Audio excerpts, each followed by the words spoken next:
Hello दोस्तों, आपका स्वागत है दिव्य साइंस क्लासेस में। आज हम लोग बात करेंगे न्यूटन के नियम के बारे में। न्यूटन के नियम कितने होते हैं और हम बात करेंगे कि आवेग किसे कहते हैं। ये लेक्चर नंबर 2 है। इससे पहला लेक्चर आप देख चुके होंगे, जो कि सबसे बड़ा वीडियोस मैंने बनाया चैनल का, सबसे ज़्यादा मेहनत लगी उस, प्लीज़ देखिए जाके, लिंक इस डिस्क्रिप्शन, प्लीज़ चेकआउट। तो हम लोग बात करते हैं पहले कि आवेग किसे कहते हैं। पहले मैं किताब की भाषा से बताऊंगा, फिर मैं अपनी भाषा से बहुत ही सिंपल तरीके से सारी चीज़ें बताने का प्रयास करूंगा। अगर मैं बात करूं कि आवेग किसे कहते हैं, हम लोगों ने संवेग के बारे में पढ़ रखा है कि बल किसे कहते हैं, बल कितने प्रकार के होते हैं, और उनके एग्जाम्पल भी बहुत ही सिंपल तरीके से हम लोगों ने समझे कि संवेग किसे कहते हैं, जड़त्व किसे कहते हैं। जड़त्व के सारे एग्जाम्पल क्लियर। आई होप आप लोगों ने बहुत ही अच्छे तरीके से उस वीडियो को देखा होगा।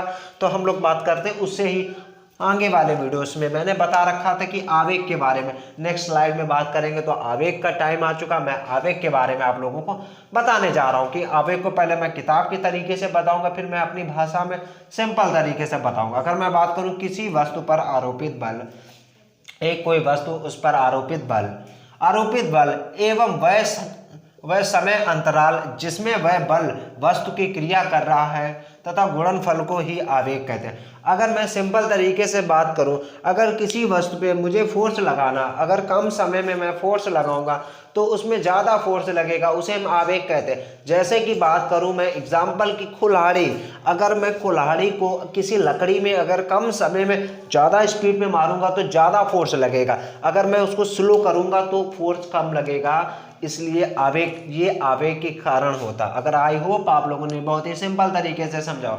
अगर मैं इसके फार्मूले की बात करूं तो या फिर इक्वल डेल्टा टी का मतलब कि कम समय अंतराल। देखो इसमें एग्जाम्पल में दे रखा है, यही चीज मैंने आपको बताने का प्रयास किया है कि समय अंतराल में।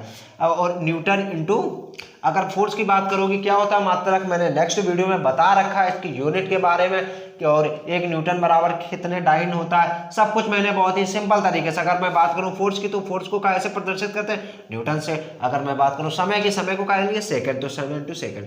अगर मैं, और ये एक सदिश राशि, अगर मैं इसकी डायमेंशन की बात करूं, अगर फोर्स की बात करोगे तो mLt की घात -2 होती है, और मैं बात करूं इसकी तो t हो जाएगी। अगर मैं इसका गुणा कराऊं, ये प्लस की, ये माइनस की, क्या हो जाएगा, mLt की घात -1। आई होप ये चीजें, ये आपकी संवेग और आवेग की बीमा सेम निकली। और जैसे कि मैंने संवेग की निकाली तो उसका क्या लिखा था, P = mv। v के कितना वेग, वेग की क्या होती है, L t घात -1 और m। इसका मतलब मुझे पता चला कि संवेग की बीमा और आवेग की बीमा कहीं ना कहीं समान है। और मैं बात करता हूं कि न्यूटन के फर्स्ट लॉ, न्यूटन का जो प्रथम नियम है वही जड़त्व का प्रथम नियम कहलाता है। और मैं बात करूं कि इसमें क्या बताया गया है कि जब कोई वस्तु अगर विरामावस्था में है तो विरामावस्था में रहेगी, अगर गति अवस्था में है तो गति अवस्था में रहेगी।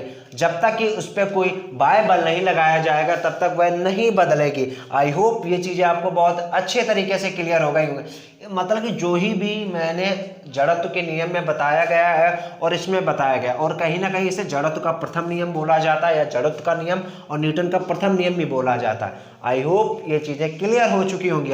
और मैं बात करूं न्यूटन के सेकेंड लॉ में बताया गया है कि किसी वस्तु के संवेग परिवर्तन, मतलब कि संवेग के बारे में बहुत ही सिंपल तरीके से मैंने चीजें बता रखी हैं। आप प्लीज चेकआउट, लिंक इस डिस्क्रिप्शन, प्लीज चेकआउट। किसी वस्तु को संवेग परिवर्तन उस वस्तु के दर के उस समय पर आरोपित बल को ही समानुपाती होता है। इसका मतलब कि अब मुझे पता चला किसी वस्तु पे संवेग परिवर्तन की दर को ही हम न्यूटन का सेकेंड लॉ कहते हैं। मतलब कि यहाँ से मुझे क्या पता चला, न्यूटन के सेकेंड लॉ से मुझे बल की परिभाषा को पता चला। इसी तरीके से मैंने बल की परिभाषा को ही बता रखा। मतलब कि न्यूटन के सेकेंड लॉ से फोर्स के बारे में जानकारी मिलती है।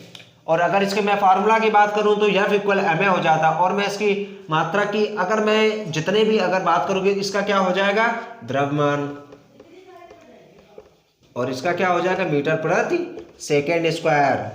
और इसको क्या कर सकते हो, kilogram × metre upon second square. ये आपकी यूनिट बनेगी जाके। यहाँ से आप डायमेंशन की अगर बात करोगे तो सबकी डायमेंशन फोर्स की यही बनेगी जाके, mLt की घात -2। आई होप सेकेंड लॉ आपको बहुत ही क्लियर तरीके से, और मैं थर्ड लॉ की बात करूं जो कि सबसे इंपॉर्टेंट टॉपिक है। और अगर थर्ड लॉ की बात करूंगी, प्रत्येक कोई भी वस्तु होगी उसकी एक क्रिया होगी, उसके समान एक विपरीत प्रतिक्रिया होगी। अगर मैं बात करूं, जैसे एग्जांपल की बात करूं कि मैं अगर दीवार में घूंसा मारता हूं या कहीं भी घूंसा मारता हूं, जितना दीवार में घूंसा लगेगा उतना मेरे पे। और मैं बात करूं कि जैसे कि हम स्विमिंग पूल में, समुद्र में तैरते हैं तो न्यूटन के क्रिया प्रतिक्रिया के कारण ही तैरते हैं। क्योंकि ये क्वेश्चन इंडियन नेवी में, एयरफोर्स, ऐसे बड़े बड़े एग्जामों में ऐसे क्वेश्चन आते हैं कि न्यूटन के लॉ के बारे में आते हैं। आई होप ये चीज़ें आपको बहुत अच्छे तरीके से क्लियर हो चुकी होंगी। अगर क्लियर हो गई तो वीडियो को लाइक करिए एंड दोस्तों के साथ शेयर करिए। Thank you and thanks for watching. भाई तुम लोग